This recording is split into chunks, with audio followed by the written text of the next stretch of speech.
अस्सलाम वालेकुम जी। उम्मीद है आप तमाम स्टूडेंट्स खैरियत से होंगे। मेरा नाम मोहम्मद उमर ख़ान है और आप देख रहे हैं लर्न अप पाकिस्तान। वो तमाम स्टूडेंट्स जो गवर्नमेंट कॉलेज यूनिवर्सिटी लाहौर में एडमिशन सिक्योर करना चाहते हैं, आज का वीडियो आप तमाम स्टूडेंट्स के लिए मोस्ट इंपॉर्टेंट है।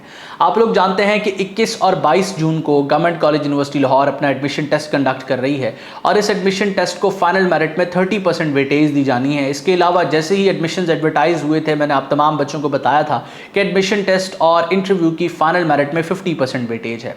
यानी कि जब मेरिट बनाया जाएगा, मेरिट लिस्ट बनाई जाएगी, आपका मेरिट कैलकुलेट करते हुए 30% वेटेज आपके एडमिशन टेस्ट के स्कोर को दी जाएगी और 20% वेटेज आपके जो है वो इंटरव्यू को दी जाएगी।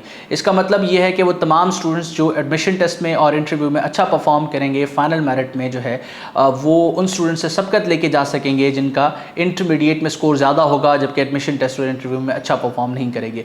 अलबत्ता इन दोनों को सेपरेटली पास करना, यानी कि 50% इंटरव्यू में स्कोर करना और 50% एडमिशन टेस्ट में स्कोर करना मैंडेटरी है। अब जीसी यूनिवर्सिटी लाहौर ने अपने एडमिशन टेस्ट के लिए किसी किस्म का, जैसे ही एडवर्टाइज़ किया, सिलेबस नहीं दिया। ओरिजिनली स्टैंडर्ड ये होता है कि जब एडमिशन टेस्ट एडवर्टाइज़ किया जाता है, उसके लिए अप्लाई स्टार्ट होते हैं, तो साथ ही स्टूडेंट्स को एक सिलेबस प्रोवाइड कर दिया जाता है। वो सिलेबस चाहे किसी भी पैटर्न पे हो, लेकिन सिलेबस साथ प्रोवाइड कर दिया जाता है।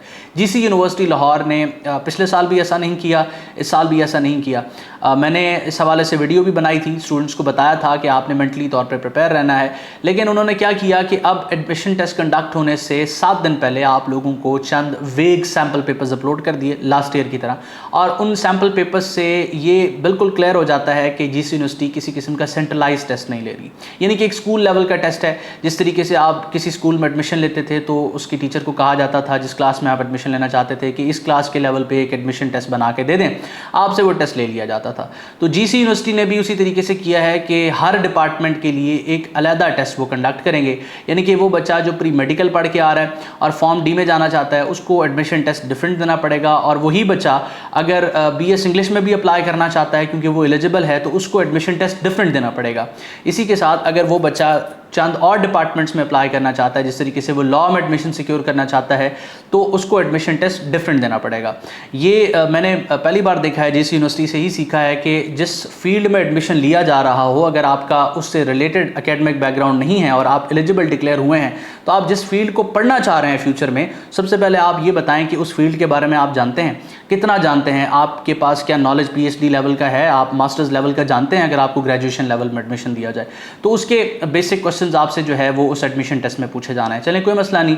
इस पैटर्न से डेफिनेटली आपने 7 दिन पहले स्टूडेंट्स को पेपर्स दे दिए। अब 7 दिन जो है ना, स्टूडेंट्स उसको उसके अकॉर्डिंग प्रिपेयर कर सकते हैं। लेकिन मैं बड़ा हैरान हुआ कि जब एक बच्चे के 2 एडमिशन टेस्ट एक ही टाइम पे थे, यानी कि इतनी कमाल एडमिनिस्ट्रेशन कि अगर एक स्टूडेंट है A, उसने एडमिशन लेना है फॉर्म डी में और साथ साथ वो BS इंग्लिश में एडमिशन लेने का ख्वाहिशमंद भी है, तो उसके एक वक्त में 2 टेस्ट कंडक्ट हो रहे हैं। मैं तो नहीं जानता कि एक इंसान को क्लोन कैसे किया जाता है, वरना इस पॉलिसी के अकॉर्डिंग 2 इंसान या एक इंसान जब क्लोन होकर 2 बनेंगे तो ही वो एक वक्त में 2 एडमिशन टेस्ट दे सकते हैं।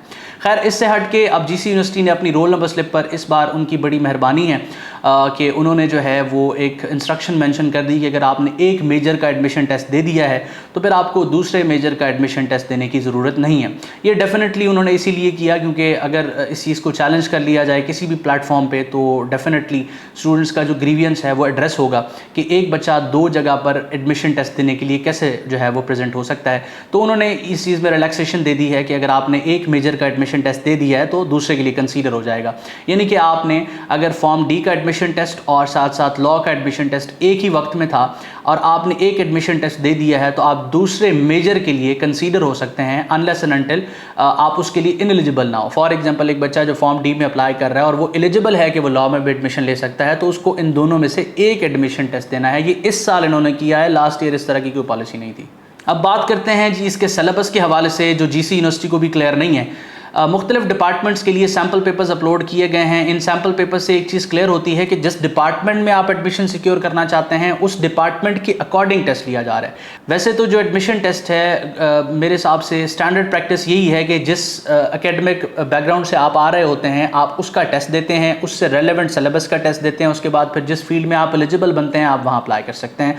या एक और स्टैंडर्ड प्रैक्टिस भी है कि आपने जो है चंद ऐसे सब्जेक्ट्स जिससे आपका एप्टीट्यूड टेस्ट हो सके, सके, जिस तरीके से वर्बल रीजनिंग, इसके अलावा एनालिटिकल रीजनिंग, क्वांटिटेटिव रीजनिंग, इनसे रिलेटेड आपसे, या जनरल नॉलेज, इनसे रिलेटेड आपसे क्वेश्चंस पूछे जाते हैं। आपका एप्टीट्यूड टेस्ट किया जाता है एंड देन आपको एलिजिबल कर दिया जाता है कि आप जिस डिपार्टमेंट में अप्लाई करना चाहें आप कर सकते हैं। लेकिन जीसी यूनिवर्सिटी के एडमिशन टेस्ट के जो सैंपल्स अपलोड किए गए हैं उससे ये क्लियर होता है कि जिस डिपार्टमेंट में आप जाना चाहते हैं सबसे पहले आप उसके बारे में बताएं कि आप जानते कितना है। तो अगर हम इसको कंक्लूड करें तो आप ये कह सकते हैं कि वो बच्चा जो लॉ में एडमिशन सिक्योर करना चाहता है, पहले उसको बताना पड़ेगा कि वो लॉ के बारे में कितना जानता है, वो लॉ को किस तरीके से अंडरस्टैंड करता है, उसके सब्जेक्ट्स के बारे में या उसके अंदर मौजूद जो प्रोविजंस हैं या मुख्तलिफ कवानीन हैं उनके बारे में क्या जानता है, जो कि एक बड़ी स्ट्रेंज पॉलिसी है, लेकिन चलें अब यही है। इसके अलावा एक और चीज़ अगर आप देखें तो जीसी यूनिवर्सिटी के जितने भी सैम्पल पेपर्स हैं इसमें किसी किस्म की कोई होमोजेनस चीज़ आप नहीं देख रहे। यानी कि अगर आप एक डिपार्टमेंट का एडमिशन टेस्ट का सैंपल देखते हैं तो उसमें आपको पता चलेगा कि जीसी यूनिवर्सिटी का जो एडमिशन टेस्ट है वो 20 नंबरों का है। दूसरे एडमिशन टेस्ट के सैंपल को आप देखेंगे तो पता चलेगा कि ये एडमिशन टेस्ट जो है वो 30 नंबरों का है। इसी तरीके से एक और एडमिशन टेस्ट आप ओपन करेंगे तो पता चलेगा कि आपको शॉर्ट क्वेश्चंस भी दिए जाएंगे। मैंने तो पहली बार देखा है कि किसी एंट्रेंस एग्जाम में, किसी एडमिशन टेस्ट में, किसी एप्टीट्यूड टेस्ट में शॉर्ट क्वेश्चंस इंक्लूडेड हों, कॉम्प्रीहेंशन के पैसेज इंक्लूडेड हों। लेकिन अब यही है जो आपके पास मौजूद है, जिसकी बेसिस पे आपने एडमिशन टेस्ट को सॉल्व करना है। इसके अलावा लास्ट में मैं आप तमाम बच्चों को बताता चलूँ कि जीसी यूनिवर्सिटी के जितने भी सैम्पल पेपर्स हैं इसमें बहुत से सैम्पल पेपर्स ऐसे भी हैं जो 2021 और 22 के हैं, लेकिन चलें उन्होंने आपको एक आइडिया प्रोवाइड करना है और 2021 और 22 को भी वो अमेंड नहीं कर सके कि 2025 के लिए हम अपलोड कर रहे हैं।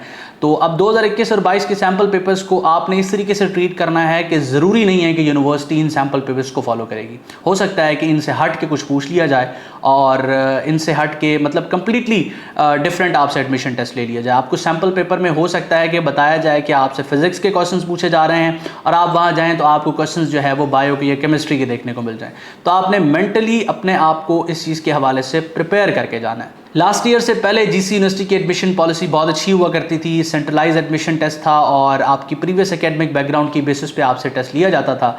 इस साल ऐसा कुछ नहीं है। मुझसे बहुत से स्टूडेंट्स जो है वो आके इख्तलाफ कर रहे थे कि उन्होंने सैम्पल पेपर्स अपलोड कर दिए हैं, तो मैंने उनको बताया कि लास्ट ईयर भी मैं स्टूडेंट्स के साथ इन टच था। ये सैम्पल पेपर्स बस इसीलिए अपलोड किए गए हैं कि खानापुरी की जाए, ज़रूरी नहीं कि वो इन सैम्पल पेपर्स को फॉलो करें। तो कंक्लूड करते हुए मैं आप तमाम बच्चों को बताता चलूँ कि आपने इन सैम्पल पेपर्स पर इस तरह से रिलाई नहीं करना कि हरफ आखिर हैं। हो सकता है कि इन सैम्पल पेपर्स को फॉलो ना किया जाए और यूनिवर्सिटी जो एडमिशन टेस्ट बनाए उसका पैटर्न ही कुछ और हो। तो आपने अपने आप को इस हवाले से बिल्कुल प्रिपेयर रखना है। मैं उम्मीद करता हूँ ये लेक्चर आपके लिए हेल्पफुल रहा है। इसमें मेरी कोशिश ये थी कि इस एम्बिगियस पॉलिसी के हवाले से आपको अपडेट किया जाए, बताया जाए कि स्टूडेंट्स के राइट्स कहाँ पर इन्फ्रिंज हो रहे हैं। वैसे तो स्टूडेंट्स उस इंसान को पसंद नहीं करते जो उनके राइट्स के हवाले से बात करे और उनको अवेयर करने की कोशिश करे, लेकिन फिर भी हमारी ये एफर्ट्स आप तमाम बच्चों के लिए जारी हैं और हम दुआ गो हैं कि आप तमाम बच्चे इस एडमिशन टेस्ट में सक्सेसफुल हों। इस एडमिशन टेस्ट के अंदर सबसे ज़्यादा तकलीफ़ देने वाली बात यह है कि इसकी फ़ाइनल मेरिट में 30% वेटेज है और ना तो इसके सिलेबस के हवाले से क्लैरिटी प्रोवाइड की गई है, ना सैम्पल पेपर्स ठीक तरीके से प्रोवाइड किए गए हैं। मतलब 2025 के एडमिशन टेस्ट के लिए 2021 का सैम्पल पेपर अगर आप अपलोड कर रहे हैं तो व्हाट इट मीन्स कि आप नेग्लिजेंट हैं। तो बहरहाल तमाम चीज़ों को एंड करते हुए मैं आप तमाम बच्चों के लिए दुआ गो हूँ। अल्लाह आपका हामी नासिर हो। हमेशा आप तमाम स्टूडेंट्स की कामयाबी के लिए दुआ गो। उमर खान और उसकी टीम। अल्लाह हाफ़िज़।